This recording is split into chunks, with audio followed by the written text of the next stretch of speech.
if I remember how to do this. Video journal time. Wow.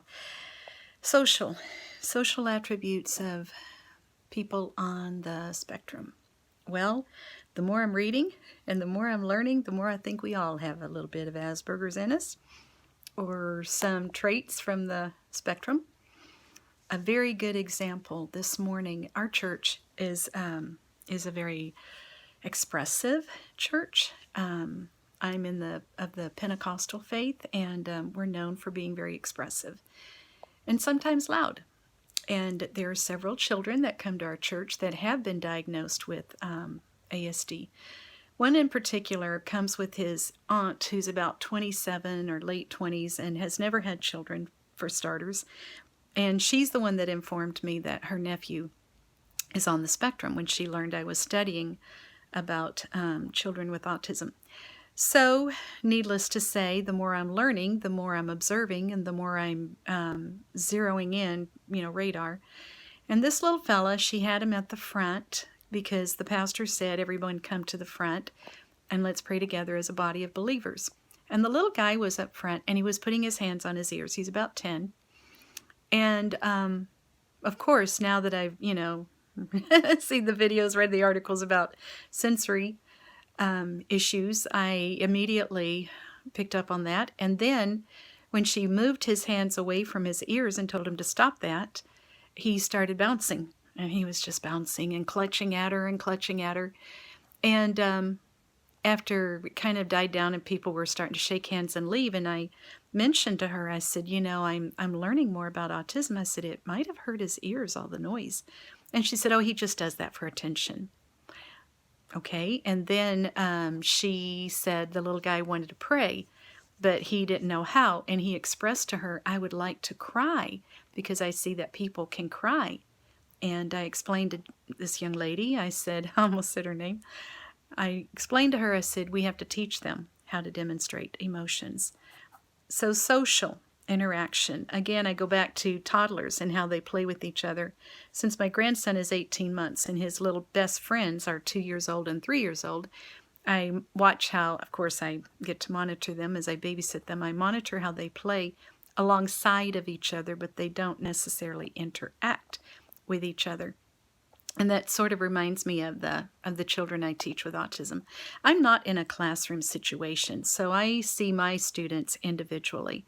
But I can recall the semester that I taught life skills when I was teaching 7 gentlemen on the spectrum and 1 little girl that was diagnosed as ID. Actually, it was 6 boys on the spectrum. 1 little boy had Down syndrome, and 1 little girl was ID. And I remember how the little guys wanted to be pals.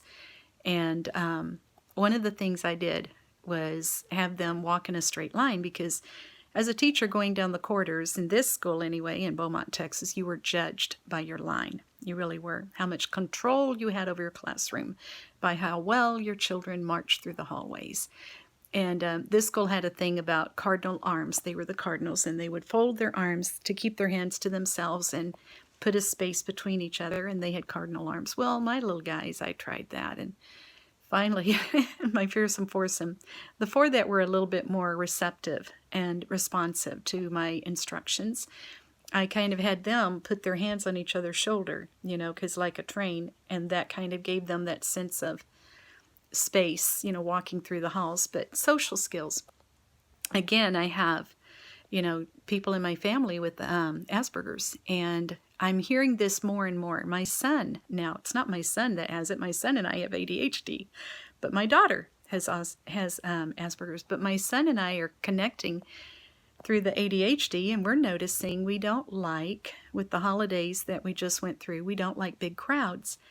And my stepdaughter had sent a text to 19 individuals to come over and enjoy the Thanksgiving feast. Well, we don't have 19 individuals in our family with cell phones. So obviously she was inviting people other than our family. So my son and I, we compared notes later. We sort of looked at that and decided that's too many people for us. And it's not all family. So I made other arrangements, a smaller group, if you will, just because sometimes the noise for me can be overwhelming.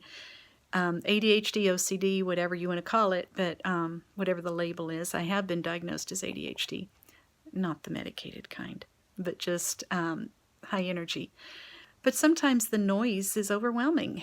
And like I said once, going to that mall, here I'm talking about senses, going to that mall where you can hear the roar through and I stand there on the top deck or the bottom floor, mostly at the top, and I just hear that roar. And I think about a student on the spectrum, and if it bothers me, how much more does it affect one of my little people? And social skills. So teaching them, from what I've noticed, my speech and language teacher is my best source. She has invested in the curriculum on social skills. And it's role-playing, it's modeling, and it's instructing. I'm an auntie to many younger children. I've been at the birthings of many kids, and I've been a school teacher since 1995. And so I've taught a lot of the young people that are in my church that are now birthing children. And I'm a grandmother of 12 now. This week we had number 12. And did I mention I'm a widow? I married my husband in his 30s. I was in my 30s, and I had 2 children. He had 2 children, and between the 4 kids, there's now 12 grandkids. So I kind of have a tendency to, if I see a child, yes, I'm starting to rock as I'm concentrating, and I do that sometimes too. Makes sense, the rocking and the humming. But as young people in my orb continually, I find myself, the modeling thing. I was raised in the South where we had manners. It was please and thank you, yes ma'am, no sir. And although I've been in California since I was 22 years old, with the exception of the 3 years I went back to Texas. But anyway, when children are rude, and I find myself, especially with the 12 grandchildren, I'm a referee. I put out fires, but I also have to teach social skills. It's, he asked for that first. It isn't proper for you to take it away from him without asking. And just teaching social skills. And sometimes when I'm alone with that student in my room, my office, and if there's rude misbehavior, I will, say, there's a better way to say that. Use your kind words. I watch this amazing mother with one of my children on the spectrum. She's absolutely amazing. She gets 35 hours of ABA, and her little boy, when he gets frustrated, he just starts biting and self-mutilation, and he just goes off on his mom, and she does the CPI stance. She spraddles her legs. She's short and little. She spreads her legs. She holds out her arms at arm's length. She holds him by the arms. He's about 9 now. He's almost as tall as her. She's short. And her tone of voice is very even. And she just so wonderful. She's my hero. Calm voice, calm voice. And this is a little guy that I heard 2 years ago was rolling in the floor screaming, just rolling in the floor screaming. And a lot of the praise, and I've had him for 1 year, this is my 2nd year with them, and a lot of the praise from my coworkers will come towards me, but really it isn't me, it's the team. It's the mother, the ABA. This is a mom that did her research. This was a little guy that it came later on life. He was 2 before he became mute and non-communicative. I mean, he wouldn't hold anyone's eye gaze, but he was up until 2 years old. He had vocabulary he was developing. Everything seemingly was going along as, the average child would grow, and then he just stopped. It was like he reverted, and she's had to teach him. And now he is verbal, albeit it's 1 or 2 words, maybe a sentence here and there, but it's through repeated teachings. And I guess that's what I would say for the social part, is it's never giving up. It's being a mom, like this wonderful lady that I admire so. She never gave up on her son. And he does have skills, and she's finding them and tapping into them. And I look to her, and of course, as I'm learning, I'm able to share with her. But she's very knowledgeable and a very good resource. So that's my video journal. Social. It's just modeling, teaching, showing, instructing, and never giving up on them. I guess if I could say, and yes, I'm very emotional today. if I could say the gift I have, is I love them. I love my babies. I never dreamed I'd be working with children on the spectrum, and I never dreamed they would get in my heart the way they have. Even the little guy that bit me last year. This year, he bit me last year, and he still has a long way to go. But he climbs up in my lap when I read a story. And he's very dark-skinned, and I, of course, am very fair, so I think I fascinate him.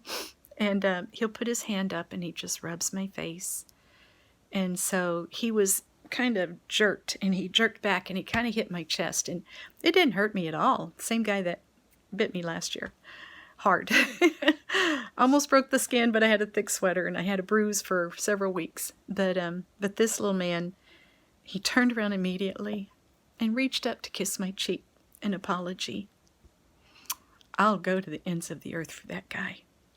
He's not always the best behaved, but they don't have all of the social skills. Obviously, I'm learning and reading and growing, but we can impart and do our best. And this went way too long, a lot longer than 5 minutes, as they usually do. But you can tell this is a pulse of mine. This is a heartbeat of mine, working with children on the spectrum. Until next time.